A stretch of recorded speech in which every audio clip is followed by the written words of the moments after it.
हरे कृष्ण कृष्ण कृष्ण हरे हरे, हरे राम राम राम हरे हरे।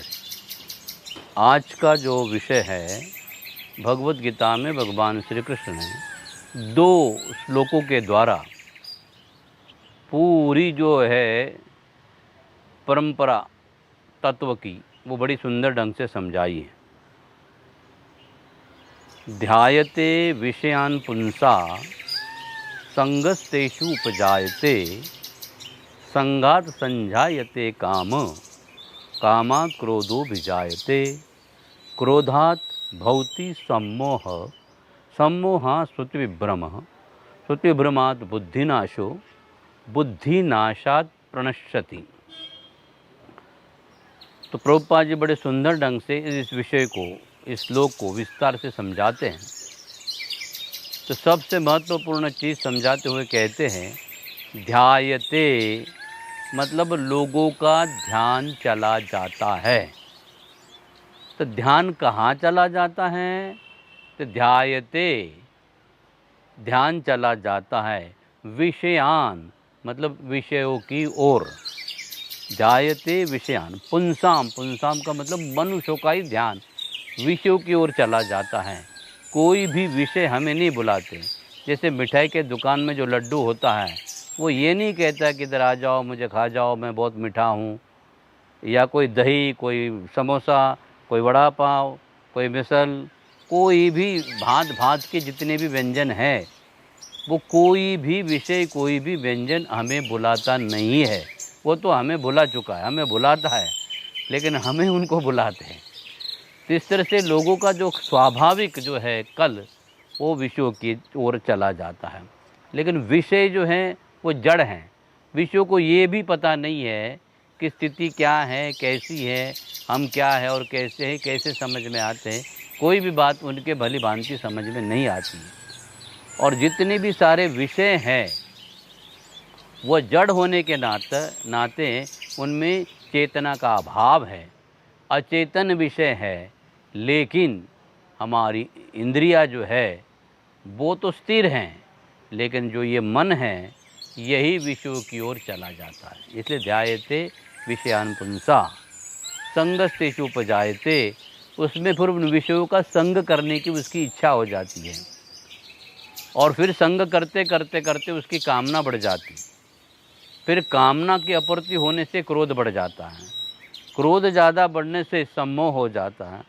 सम्मोह से जो है बुद्धि भ्रमित हो जाती है। यानी बुद्धि भ्रमित हो जाने के बाद में उस व्यक्ति का विनाश हो जाता है, ऐसा पतन हो जाता है, वो गिर जाता है। इसलिए व्यक्ति को ये जो मन की जो अनादिकाल से चली आई हुई प्रवृत्ति है, विषयों की ओर जाना ही जाना, और कोई भी व्यक्ति विषयों से मुक्त नहीं हो सकता है।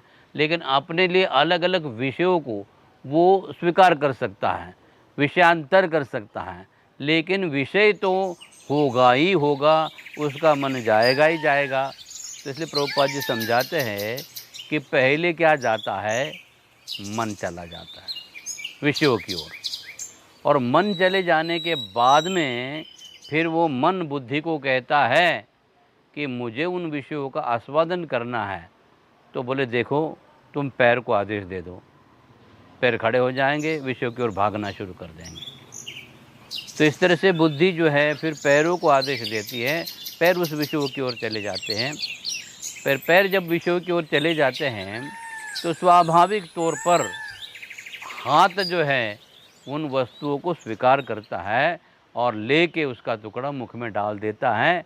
और फिर कहता है, आनंद लेता है विभिन्न प्रकार का, कि भाई ये मिठाई बड़ी अच्छी है, रसगुल्ला बहुत अच्छा है, या गुलाब जामुन बहुत अच्छा है, और जो भिन्न भिन्न प्रकार के विषय हैं वो भी कितने अच्छे हैं, कितने सुस्वादु है, उसके बारे में वो समझाने का और समझने का प्रयास करता है। इसलिए प्रभुपाद जी ने समझाया है कि विषय जड़ हैं, चेतनहीन हैं। इसलिए विषयों से इंद्रियां अच्छी हैं जो उसका देख सकती है और उसका आस्वादन कर सकती है। इसलिए विषयों से इंद्रियां श्रेष्ठ हैं।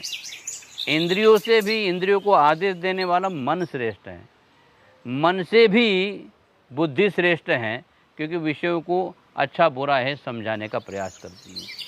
अगर किसी लड्डू में जहर रहेगा तो बुद्धि कह दी कि उसमें लिखा है बोर्ड जहर का, तुम खाएगा तो मर जाएगा, इसलिए इंद्रिया बोलती नहीं हाथ धो लो भाई, हमको इससे दूर रहना।